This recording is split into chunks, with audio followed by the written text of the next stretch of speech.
মাংস দিলে আমরা খাই, না দিলে আমরা খাইতে পারি না। কিছু হচ্ছে আমরা আচল মনের মধ্যে দেয়। 9 বছরের সময় এরকম হয়েছি, আমি বাতাস লাগা প্রতিবন্ধী হয়ে গেছি।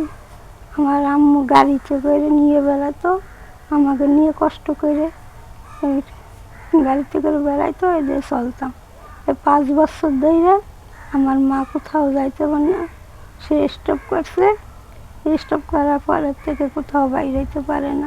দর্শক, আমি এই মুহূর্তে খুলনা সিটি কর্পোরেশনের খালিশপুর এলাকার টিএনটি অফিসের কাছে স্বামীহারা রোডের কাছে আছি আমি। আপনারা পিছনে দেখতে পাচ্ছেন মা মেয়ে শুয়ে আছে। দর্শক, এই যে মা, এই যে মেয়ে শুয়ে আছে, তারা কিন্তু আসলে খুবই অসুস্থ। একটু যদি দেখায়, দেখুন এই যে মেয়েটার পায়ে কিন্তু ঘা হয়ে গেছে। দর্শক দেখুন, পায়ে ঘা হয়ে গেছে, পাশে মা কিন্তু পড়ে আছে স্ট্রোক করে। দর্শক, কি করুণ পরিস্থিতি। দর্শক, আরও একটি অবাক করা বিষয় দর্শক, অনেক পরিবার আছেন গরিব হলেও তাদের আসলে নিজস্ব রান্নাবাড়া হয়ে কিন্তু নিজের সংসারে কিছু রান্না হয়, খাওয়া দাওয়া করেন আপনারা। কিন্তু এই পরিবারটি আমি এসে জানতে পেরেছি যে তারা আসলে নিজেদের মতো করে যে কিছু রান্না করে খাবে সেই পরিস্থিতি কিন্তু তাদের নাই। আশপাশের লোকজন যদি তাদের কিছু খেতে দেন তখনই তারা খেয়ে থাকেন। দর্শক, 9 বছরের সময় এরকম হয়েছি, আমি বাতাস লাগা প্রতিবন্ধী হয়ে গেছি। আমার আম্মু গাড়িতে করে নিয়ে বেড়াতো, আমাকে নিয়ে কষ্ট করে গাড়িতে করে বেড়াইতো, এই দিয়ে চলতাম। এই 5 বছর ধরে আমার মা কোথাও যাইতে পারে না, সে স্টপ করছে। স্টপ করার পরের থেকে কোথাও বাইরেতে পারে না। ওই যদি মানুষ আমাকে একটু সাহায্য করে তাহলে খাই, না দিলে তো না খাইয়ে থাকি। এই অবস্থায় চলি। 9 বছরের বয়সে বাবা মারা গেছে, তারপরে আর কি আমাদের এই অবস্থা। আর আপনার কি ভাই বোন নাই?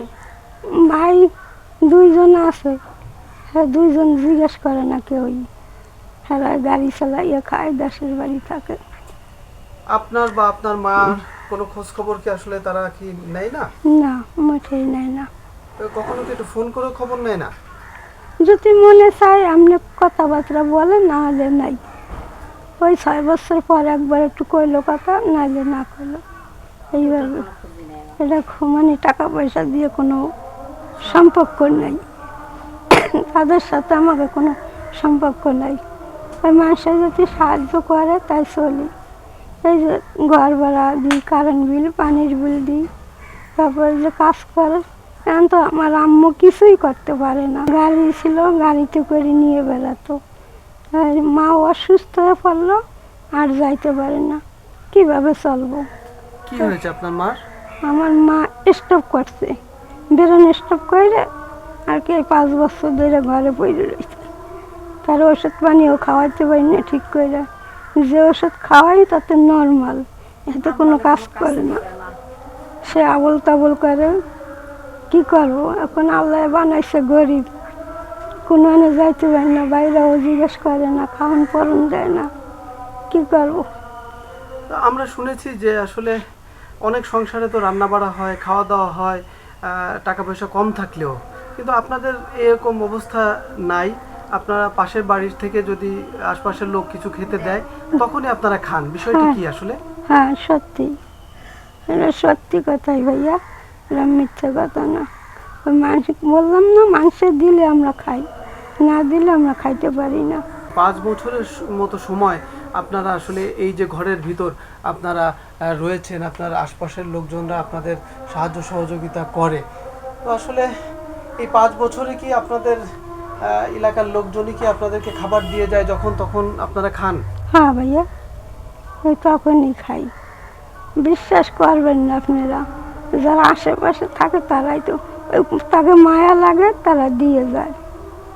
এই অবস্থা যদি কেউ জানতে পারে তাই দেয়, আর না জানতে পারলে তো না খাইয়ে থাকা লাগে। এইভাবে চলে ভাইয়া। আমার মা কি কোনো কথাবার্তা বলে আপনাদের সাথে? কথা বলে, মানে উলট ফুলট কথা বলে। আপনার ওষুধ লাগে, আপনার মার ওষুধ লাগে, খাবার দাবার লাগে, সবই কি আশপাশের লোকজন দিচ্ছে?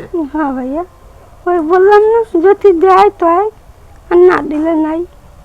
ওই টাকা দিলে ওষুধ কিনি, আর টাকা না দিলে ওষুধ কিনা হয় না, ওই হইতেই তো বেশি আবল তাবল করে, কি করবো। যে আজ সকালে আসলে কে খাবার দিয়ে গেছিল, কি খেয়েছেন? ওই একজনে ভাত দিয়ে গেছিলো কাটা, তাই খাইছিলাম, ওই আলু ভর্তা আর ভাত। আর দুপুরবেলা কি খেয়েছেন আপনার মাকে নিয়ে? দুপুরবেলা খেয়েছি ওই একজনের কচুর লতি দিছিল আর ওই ভাত, তাই খাইছি। দেশি বিদেশি অনেক বিত্তবান লোক আছেন যারা সাহায্য সহযোগিতা করে থাকেন, সেসব লোকদের কাছে আপনাদের কোনো আবেদন আছে নাকি সাহায্যের? যদি আপনারা কি সবাই ভাই বোনেরা মিলে যদি আমাকে কিছু সাহায্য করেন, তাহলে আমরা সেইভাবে চলতে পারতাম। ওষুধ পানি দেন, খাওয়া দাওয়ার দিক দিয়ে 2 মুঠো ভাত খাইতে পারলে, একটু ওষুধ খাইতে পারলে একটু সুস্থ থাকতে পারতাম। এখন আপনারা যদি আল্লাহর দিকে চাইয়া দয়া করে একটু যদি আপনারা সবাই সাহায্য করতেন, আমার 2টা পয়সা দিতেন, তা আমি সেভাবে চলতে পারতাম, আমার আম্মুকে নিয়ে ওষুধ পানি খাওয়াইতে পারতাম, আমি নিজেও খাইতাম। হাতে কিছু হচ্ছে আমার আঁচল মুড়ির মধ্যে দেয়।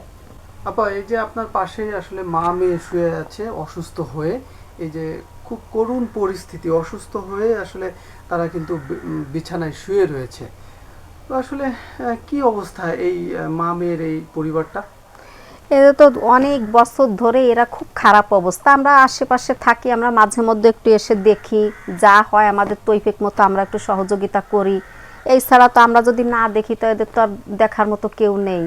আমি সবার প্রতি বলতাম যে এরা তো অনেকটা নিরুপায়, এদের খুবই অসহায়, এদের কেউ খোঁজ খবর, নিজস্ব লোক নাই যে কেউ খোঁজ খবর নেবেই করবে।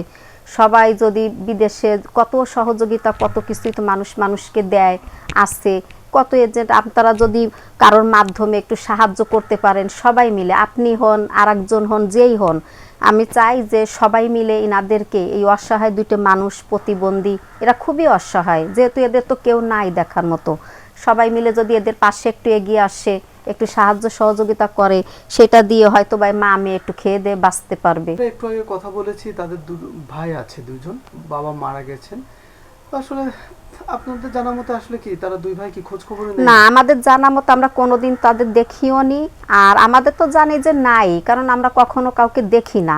এখন ও বলছে যা আছে, খোঁজ খবর নেয় না, না নিলে তো সে নাই, আমরা সেইটাই জানি। থাকলেও যদি কেউ খোঁজ খবর না নেয় তাহলে সে থাকার তো কিছু না। সেরকম কি 2 ভাই বেঁচে আছে, গরিব হোক আর যাই হোক, এই অবস্থায় তো তাদের খোঁজ খবর নেওয়া উচিত ছিল, আপনি কি মনে করেন? হ্যাঁ, অবশ্যই, সেটা তো এখন মানব দৃষ্টিতে তো সেটা উচিত ছিল। এখন কেন মানে এরকমটা তাদের ভিতরে কিরকম, কি করে বুঝবো আমরা, বুঝতে পারছেন? এইটা দেখি না কখনো খোঁজ খবর নিতে। কি চাচ্ছেন আপনারা এলাকাবাসী? আমরা চাচ্ছি যে আপনারা সবাই এনাদের পাশে একটু এগিয়ে আসেন, আপনারা যে সবাই একটু মিলে যদি সাহায্য সহযোগিতা করেন, অন্তত এনরা সুন্দরভাবে একটু 2 মাইজি নুন ভাত খাক, যা খাক, একটু বাঁচতে পারবে। যেহেতু এদের একটা দেখেন একটু ঘর ভাড়া, ইলেকট্রনিক্স বিল, মানে সব কিছুই তো এদের তো নিজস্ব বলতে কিছু নাই, সবই তো অন্যের উপরে ডিপেন্ড করে। তা মনে করেন আমিও একটু যা পারবো তৌফিক মতো সহযোগিতা করি, আপনারাও করেন, আরও বিদেশ কত জায়গা থেকে কতই তো আসে, আপনারা সবাই করে সেইটা আর কি এদের পাশে থেকে সেইটা সবাই মিলে করেন, সহযোগিতা করেন।